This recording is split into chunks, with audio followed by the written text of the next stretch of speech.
demand death by fault and shame. My hands are wet with blood. They are crimson with the blood of a man I have just killed. I have come here today to confess. I have committed murder. Deliberate, premeditated murder. I have killed a man in cold blood. That man is my master. I am here not to ask for pity but for justice. Simple, elementary justice. I am a tenant. My father was a tenant before me, and so was his father before him. This misery is my inheritance, and perhaps this will be my legacy to my children. I have labored on a patch of land not mine, but I have learned to love that land, for it's the only thing that lies between me and complete destitution. It's the only world that I have learned to cherish, and somewhere on that land I have managed to build what's now the dilapidated Nipa shack that's been home to me. I have but a few world possessions, mostly rugs. My debts are heavy. They are some total of my ignorance, and it is for the arithmetic of my master which I do not understand. I labor like a slave, and out of the fruits of that labor I get but a few pittance for a share. I have to stretch that pittance to keep myself and my family alive. My poverty has reduced me to the bare necessities of life, and the constant fear of rejection from the land has made me totally subservient to my master. You tell me that under the Constitution, I am free. Man free to do what I believe is just free to do what I think is right, and free to worship God according to the dictate of my conscience. But I do not understand the meaning of all this, for I have never known freedom. I have always obeyed the wishes of my master out of fear. I have always regarded myself as no better than a slave to the man who owns the land on which I live.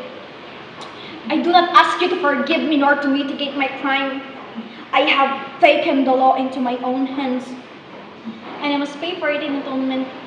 But kill the system. Kill the system and you kill despotism. Kill the system and you kill slavery. Kill this despotism and you set the human soul to liberty and freedom. Kill this slavery and you release the human spirit into happiness and contentment. For the cause of human liberty, of human happiness and contentment, thousands and even millions have died and will continue to die.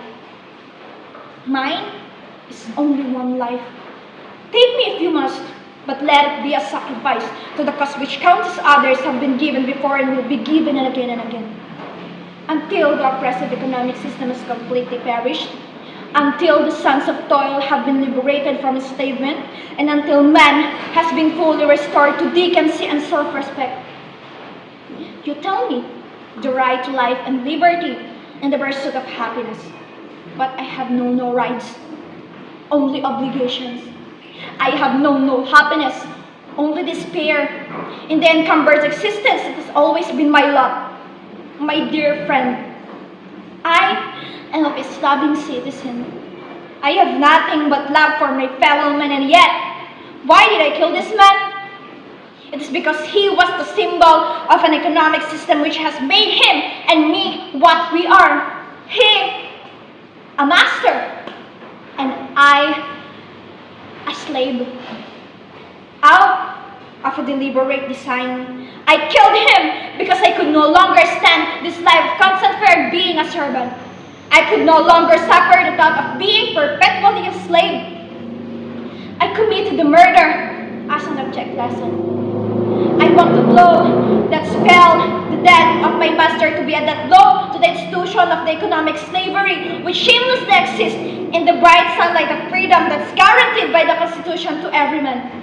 My dear friend, I do anguish from the weak and helpless, and as laid upon the back of the ignorant labor burdens that are too heavy to be borne, I demand death to this callous system of exploitation that has tightened the fetters of perpetual bondage bondage in the hands of thousands and has killed the spirit of freedom in the hearts of men. I demand that to this oppression that has denied liberty to the free and the bounded children of God, I demand that